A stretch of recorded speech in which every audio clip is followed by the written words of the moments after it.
years of diplomatic relations between our two countries. Tell me a bit about the history of our relationship. Well, Mexico and Ghana established relations 8 October 1961. And as far as I know, the first embassy of Ghana in Latin America was in Mexico, and the first embassy of Latin America in Ghana was from Mexico. We established and also was the first embassy of Mexico in Africa, by the way. So we established relations in 61, and Ghana had an embassy in Mexico until 1972, and Mexico had an embassy in Ghana until 1980. So after though, we had our bilateral relations all the time through our common missions in New York, and the relations were very positive, but of course are not the same that having a representation, a diplomatic representation directly in the capital cities of each country. So the reopening of the Embassy of Mexico in 2014 and in a diplomatic sense in 2015 was the restart of a very strong bilateral relation. How are Mexican businesses doing in Ghana? How are Ghanaian businesses doing in Mexico? Just how much business are we doing between our Well, countries? you know, the trade between Mexico and Ghana has not been a very fluent one in the sense of the kind of products that come back and forward from each country.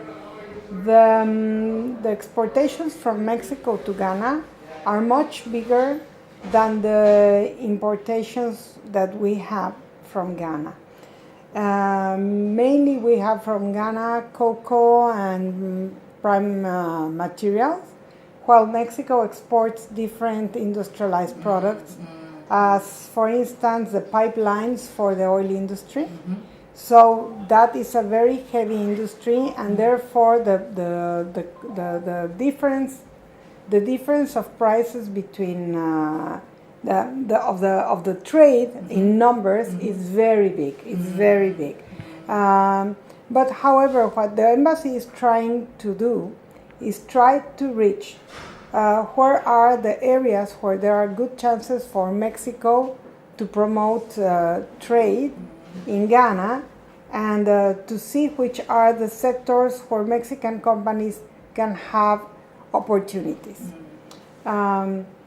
What it has to do with Ghana exportations, of course, depends on the promotion that Ghana can do to promote its products in Mexico. So basically the problem, the reason why the gap is so big is that, one, we do not have probably the kind of products that Mexicans want, and two, obviously Mexico is a much more developed country. So that normally happens. You know, for instance, our trade with many countries is not the case with the United States, where we have a big surplus because of NAFTA.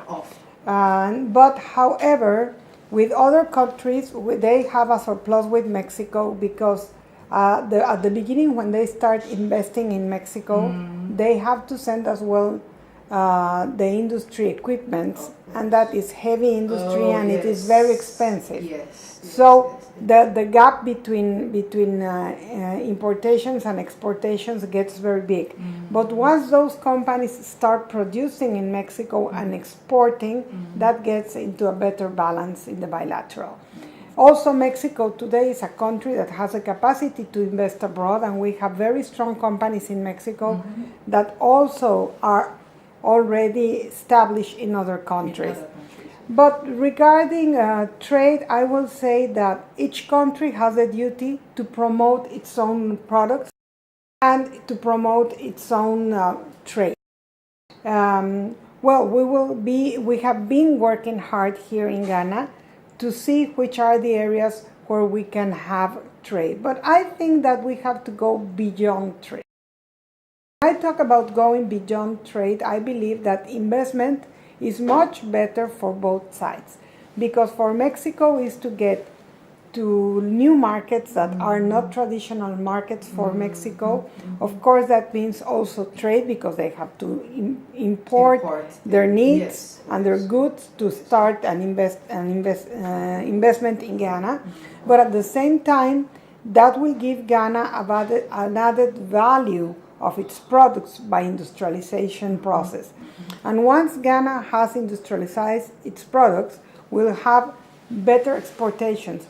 Maybe not to Mexico, maybe to other countries, but the result will be positive in both sense, because you will get investments, you will get our knowledge, you will get our technology, you will get more people with better employees, and from the other hand, we will get a win-win relation. Work very well. We have a lot of issues. Mexico and Ghana share positions in the United Nations and the different organisms of the United Nations in human rights, in affairs regarding movement and freedom of people to move from one country to another, and in many other issues like environment and in cultural affairs. For instance, I can give you an example. In 2014, it was Mexico together with Ghana and Russia who made all the efforts that made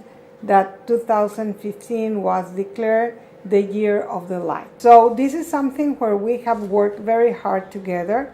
And in regard to the common collaboration and support for international candidacies in international organisms, mainly I will say that majority of our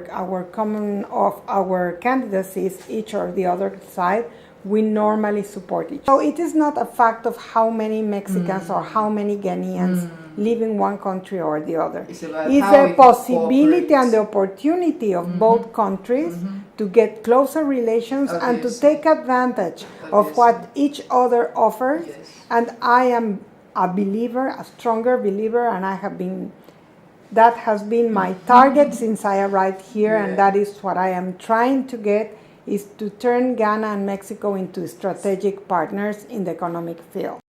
Because Ghana is growing fast and growing very positive and getting to a new shape, like the President Nana Akufo-Addo said, Ghana beyond aid. And I strongly believe in this program of the government of Ghana.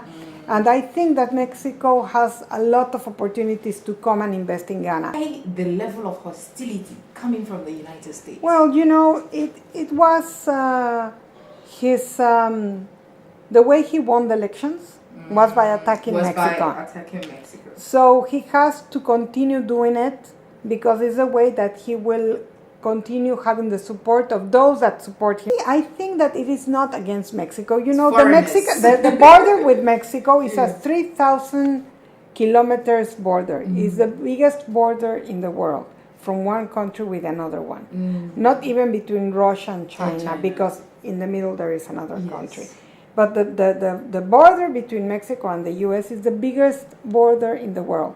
And it is not even Mexicans who today are transit to the U.S. No, people come through Majority of the people that cross the border today are from Central America. Of course, all these issues in our border with the United States makes a pressure. So what he promised to the people was to construct a wall. We still haven't seen the wall. And you will never see it. And they say you are. And that's what I think. And all the time that he attacks Mexico, I don't think he really hates Mexico or Mexicans. It's just a rhetoric. It's a rhetoric that allowed him to win. He knows that Mexico, for instance, I can say that Mexico and Canada are two very important, not only neighbors, but partners for the U.S. to continue being who is a powerful country, and to allow our economies, they cannot go alone for the international markets and be competitive. Today, NAFTA countries, so Canada, Mexico, and the United States, the three countries are the most competitive group of countries in the international trade.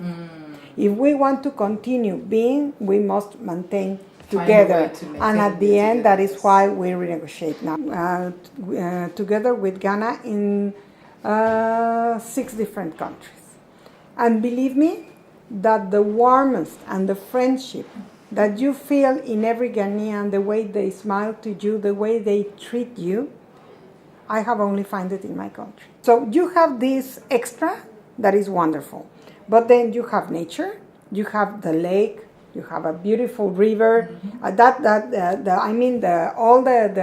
Volta River. Mm-hmm. You know how much it can be a special place for tourism, for adventure tourism. Mm-hmm. It will be amazing to have there all that area. Wonderful to have a ship that brings you from towns to other towns, to, there, yes, to bring to people in a 1-day stay and maybe make stops in different towns where they can have food, learn traditional things, buy the local handcrafts and everything. Yes. That is what you can do in Mexico. And then cleaning your beaches and having proper beaches and having the services for people to come to the beach. And little by little, and taking advantage of all this, you know how many jobs are created by tourism sector, and that little by little Ghana turns to be a main touristic destination in Africa.